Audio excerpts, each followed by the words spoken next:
नमस्कार, welcome back. तो प्रधानमंत्री नरेंद्र मोदी जी इस वक्त 3 दिन की पोलैंड और यूक्रेन की यात्रा पर हैं। इस फॉरेन विजिट में दुनिया भर की नज़रें मोदी जी की यूक्रेन यात्रा पर ज़्यादा रहने वाली हैं। कल 23 अगस्त को पीएम मोदी यूक्रेन पहुंचेंगे, जो यूक्रेन का नेशनल फ्लैग डे भी है। भारत से यूक्रेन की विजिट करने वाले पीएम मोदी पहले प्रधानमंत्री बनेंगे। पर यूक्रेन की फॉरेन विजिट ना यूक्रेन के फ्लैग डे की वजह से इंपॉर्टेंट है और ना इंडियन प्राइम मिनिस्टर की फर्स्ट विजिट की वजह से।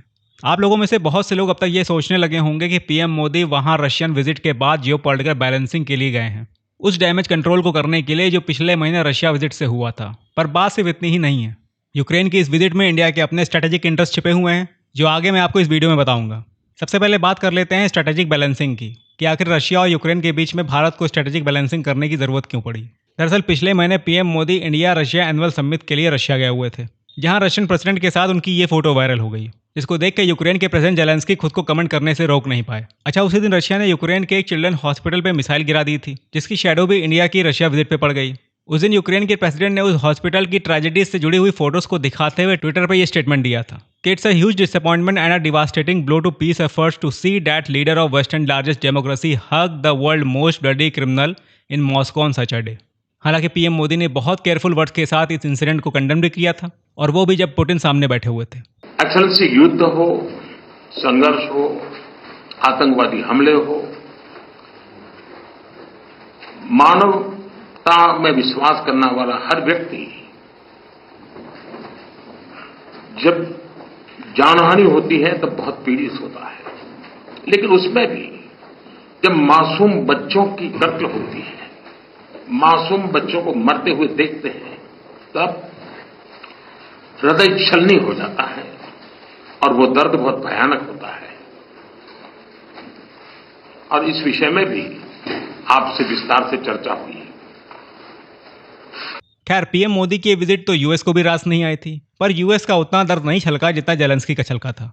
अच्छा, यूएस के हाइपर रिएक्शन ना देने के पीछे भी एक खास वजह है, और वो ये कि यूएस चाहता है कि इंडिया और रशिया के रिलेशंस बने रहें, और शायद इसीलिए यूएस ने भारत को रशिया से S-400 डिफेंस सिस्टम खरीदने के लिए कार्सा से वेवर दिया। कार्सा यानी कि counting American adversaries through sanctions act, यानी कि ऐसा यूएस का लॉ जो उन कंट्रीज़ के ऊपर सैंक्शंस लाद देता है जो रशिया, नॉर्थ कोरिया या ईरान से कोई मिलिट्री डील करते हैं या मिलिट्री एग्रीमेंट करते हैं। इंडिया का रशिया से S-400 डिफेंस सिस्टम खरीदने का एग्रीमेंट भी इसी के दायरे में आता है, पर फिर भी यूएस ने इंडिया को इस एक्ट के अंदर कवर नहीं किया। अच्छा, इसके बाद अभी जब रशिया यूक्रेन वॉर जब से चल रहा है, तब से इंडिया रशिया से डिस्काउंटेड ऑयल खरीद रहा है। वेस्टर्न कंट्रीज इंडिया से कह तो रही हैं इंडायरेक्टली, लेकिन इंडिया से खुल के नहीं कह पा रही हैं। और यहाँ पर भी सैंक्शंस लगाए जा सकते थे, तो यहाँ पर भी सैंक्शंस नहीं लगाए गए, बल्कि यूक्रेन तो खुद एक बार दौड़ा दौड़ा गया यूएस के पास कि भैया सैंक्शंस लगा दो इंडिया के ऊपर, पर फिर भी यूएस ने इंडिया पे सैंक्शंस नहीं लगाए। देखिए, ऐसा है ना कि अमेरिका खुद भी जानता है कि इंडिया मीडिएशन के लिए एक बहुत इंपॉर्टेंट चैनल है, और ऐसा चैनल है जिसको कभी भी खोला जा सकता है। आज सिचुएशन ऐसी है कि वर्ल्ड वॉर 3 होने वाला है, ऐसी बातें हो रही हैं। कल को अगर वर्ल्ड वॉर 3 हो गया और यूएस और रशिया एक दूसरे के आमने सामने आ गए, तो उस कंडीशन में जब सारे चैनल्स बंद हो जाएंगे, तो ऐसे कंडीशन में इंडिया जैसा चैनल ही काम आएगा। और यूएस को ये भी अच्छे से पता है कि इंडिया का इन्फ्लुएंस रशिया पे ऐसा है कि पुतिन एक बार इंडिया की बात को इग्नोर नहीं करेंगे। अच्छा, दूसरी तरफ चाइना फैक्टर भी है। यूएस के लिए चाइना वो ड्रैगन है जो शांति से धीरे धीरे बड़ा हो रहा है। एक वक्त था जब यूएस चाइना की पीसफुल राइज ऑफ चाइना की थ्योरी को एक्सेप्ट करता था, पर आज ऐसा नहीं है। पॉलिटिकल साइंस के एक अमेरिकन स्कॉलर हैं जॉन मेयर शीमर, जिन्होंने बहुत पहले ही कह दिया था कि चाइना का राइज कभी पीसफुल नहीं हो सकता। चाइना भी धीरे धीरे अपनी इकोनॉमी को मजबूत बना रहा है, और फिर जिस दिन चाइना एक बहुत बड़ा मिलिट्री इंडस्ट्रियल कॉम्प्लेक्स बन जाएगा, उस दिन चाइना को यूएस का एग्जिस्टेंस भी बर्दाश्त नहीं होगा। और यहाँ पे इसलिए यूएस के लिए इंडिया वो कंट्री है जो रशिया को एक होप देती है कि रशिया के लिए चाइना एक लौता ऑप्शन नहीं है। अच्छा, मजे की बात यह है कि रशिया भी चाइना के ऊपर आंख बंद करके विश्वास नहीं करता है। अभी इसी फरवरी में रशिया के कुछ मिलिट्री डॉक्यूमेंट्स लीक हुए थे, जिसमें रशिया किस तरीके से अपने न्यूक्लियर प्रिपरेशन करेगा अगर चाइना उस पर इन्वेट कर देता है, तो ऐसी कुछ चीज़ें उसमें लिखी हुई थी। मतलब रशिया भी जानता है कि जब चाइनीज़ ड्रैगन बड़ा हो जाएगा तो वो यूएस के बाद अगला नंबर रशिया का ही लगाएगा। पर इस वक्त रशिया के लिए हालात ऐसे हैं कि उसको चाइना को साथ लेकर ही चलना पड़ेगा। तो कुल मिलाकर बात इतनी है कि इंडिया बहुत ज़रूरी है रशिया के लिए भी और अमेरिका के लिए भी। इसलिए अगर इंडिया यूक्रेन जाता है तो रशिया को उससे कोई फ़र्क नहीं पड़ेगा, और अगर नहीं जाता है तो अमेरिका को उससे फ़र्क नहीं पड़ेगा। यानी कि जो इस समय इंडिया का ये एक्ट ऑफ बैलेंसिंग वाली थ्योरी सामने आ रही है ना, इस थ्योरी का कोई वजूद ही नहीं है, क्योंकि रशिया और अमेरिका इंडिया को हर सूरत में ही अपनाने को तैयार हैं। पर हाँ, आप ये कह सकते हैं कि मोदी जी यूक्रेन गए हैं तो यूक्रेनियन प्रेसिडेंट जेलेंस्की का दुख दर्द थोड़ा कम हो जाएगा। अच्छा, मैंने वीडियो की शुरुआत में बात करी थी इंडिया के अपने स्ट्रेटेजिक इंटरेस्ट, कि हमारे अपने स्ट्रेटेजिक इंटरेस्ट क्या हैं, इस वजह से इंडिया का ये यूक्रेन का विजिट हो रहा है।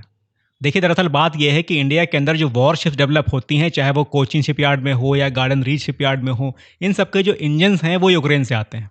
और यूक्रेन में जो फैक्ट्रीज हैं जो इंजन्स को बनाते हैं, उनको रशिया बम्बार्डमेंट में तबाह कर चुका है। इसके अलावा इंडिया का AN-32 मिलिट्री ट्रांसपोर्ट एयरक्राफ्ट के अपग्रेडेशन का काम भी कुछ होना है। अच्छा, ये सब काम ऐसे हैं जिनके कुछ स्पेयर पार्ट्स रशिया से आते थे, लेकिन वॉर के बाद से पूरी की पूरी सप्लाई चेन एकदम ठप पड़ी हुई है। तो यहाँ पे इंडिया की कोशिश ये है कि ये यूक्रेनियन कंपनीज अपना सेटअप इंडिया में लगा लें और इंडिया का काम करें, और यहाँ पर जो इनको स्पेयर पार्ट्स की ज़रूरत पड़ती है वो रशिया से यहाँ पे आ भी जाएंगे। तो यहाँ से हमारा ये जो मेक इन इंडिया है, इसको भी बूस्ट मिलेगा।